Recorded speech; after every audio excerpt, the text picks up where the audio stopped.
do they have to save his life? This guy's putting his own, and is it all because of legal liability? There would be legal liability, believe it or not. If he got injured, arguably he would have a claim against the city and the police department, Dr. Drew. And I agree with you, Odette. I think that these are felonies. He should be punished for this, and he absolutely needs this psychological evaluation because I think it's clear that he's mentally ill. If you just watch him on that tape, I think that's evidence right there. But that does not mean that this is going to be a not guilty by reason of insanity case for the simple fact that there was so much preparation that went into this. I mean, he drove from a different state. He got a hotel room. He bought equipment. He posted this video. And so I think while they will find that he has a mental illness, I do not think that they'll claim that he was not guilty by reason of insanity. Again, just puts a fine point.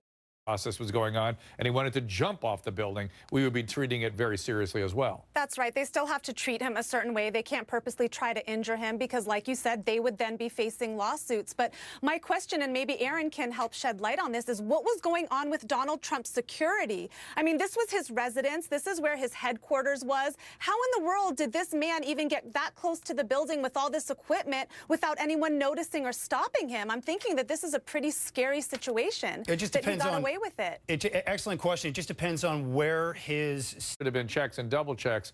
But Anahita, let's say you're defending the officer. I mean, there's a lot to defend here, too. Well, there's a lot to defend. You have to look at it from two perspectives. There's civil liability and criminal liability. And I think clearly this is criminal negligence. Criminal negligence? Criminal negligence, because there's no way that gun should have had live who's going to be held responsible in it? And that's the issue. So we know he's likely going to be responsible for that. And then the issue is the department going to be liable? And if they had some knowledge or there's some evidence that the department knew that he was unfit, that he was reckless, that he was dangerous, as we're seeing, they did have at least some knowledge about his past, then they too can be held liable for this officer's actions. Hold on. Randy, she wants to go for criminal negligence. It seems a little aggressive to me. And by the way, all I'm hearing is that... So there's two issues, criminal liability and civil liability. And I can tell you that evidence of that police videotape with the dog, that's going to come in a civil lawsuit to show that this department had knowledge. I get it. Civil, but you were going for criminal negligence. Well, because I definitely think mistakes are mistakes, but there's a certain point in time when your actions become so reckless that it rises to the level of criminality. All right. I'm not saying it was intentional. I don't believe he tried to kill her, but it was reckless. Udit, agreed or not?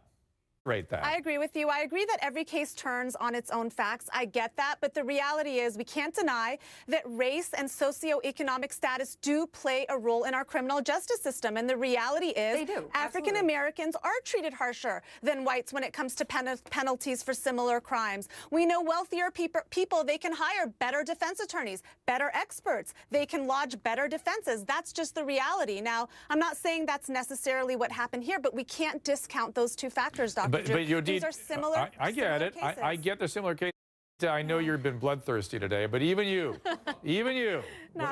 well, you wanted somebody to get criminal negligence. Not him, though. But this is negligence too. But it's not negligence that you have to have any kind of recklessness to commit. I agree with you on that, and I agree with the fact that prosecutors have discretion. Just because they can criminally charge someone doesn't mean that they should. And part of that should be taking into account the wishes of the victim. And the mother of this child has made it clear that she believes this was an accident, and she does not want the baby's father charged with a crime, and I think that should be given weight in this case. I think Tama's using the right word, Anahita. Isn't this supposed to be about justice, not about the ego of a DA? Yes. That's right. That's right. And justice, when you have two similar cases, two similar facts, but they're being treated differently, you really have to question, is that justice? Is that how our system is supposed to work? Tama, last thought.